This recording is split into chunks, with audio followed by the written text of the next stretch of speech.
കാളപൂട്ടിന്റെ അതിശയം നമ്മള് പറഞ്ഞാനെ, അങ്ങനെ കാളയുടെ കൂടെ നമ്മള് നടന്നാനെ. പാട്ടം നിർത്തോ? മുണ്ടാതെ നടന്നോ, ചവിട്ടി കൂട്ടും ഞാന്. ഒരു ദിവസം പോലും മനസമാധാനം തരരുത് കേട്ടോ മനുഷ്യ. ഞാൻ എന്ത് ബാക്ക ചെയ്തിട്ടാ ഇങ്ങനെ നിലമ്പിട്ട് ചാടണത്? തൊള്ളേന്ന് വല്ലതും ചാടുന്നതിന് മുമ്പേ ഒന്ന് ചിന്തിച്ചോട്ടെ എങ്ങക്ക്. കല്യാണപ്പോരെയും മരിച്ച വീടും പള്ളിയും അങ്ങാടിയും ഒക്കെ ഒരുപോലെ എങ്ങക്ക്.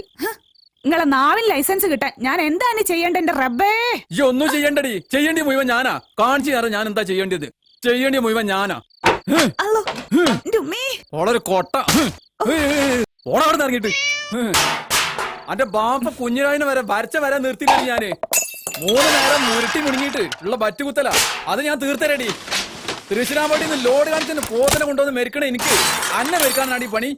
കാണിച്ചു തരാം ഞാന്. ഓരോ ചട്ടിയും കലും ഈ പുതപ്പ് ഞാൻ കീറി വലിച്ചെറിയാം. ഈ കസാല ഇനി ഇവിടെ വേണ്ട. ഈ ഇരിക്കേണ്ട ആരും ഇവിടെ കടന്നോളൂ. അന്റെ അടുക്കള എന്ന് ഞാൻ ശരിയാക്കിയരടി. ഇനി ഒരൊറ്റൊന്നും ഇവിടെ വെച്ച് തിന്നണ്ട. ഈ പൂച്ചണെന്ന് ഞാൻ കൊല്ലും. മണ്ടിക്കോ, ഇങ്ങോട്ട് തിരിച്ചു വരുമല്ലോ, അപ്പം കാണിച്ചു തരാം.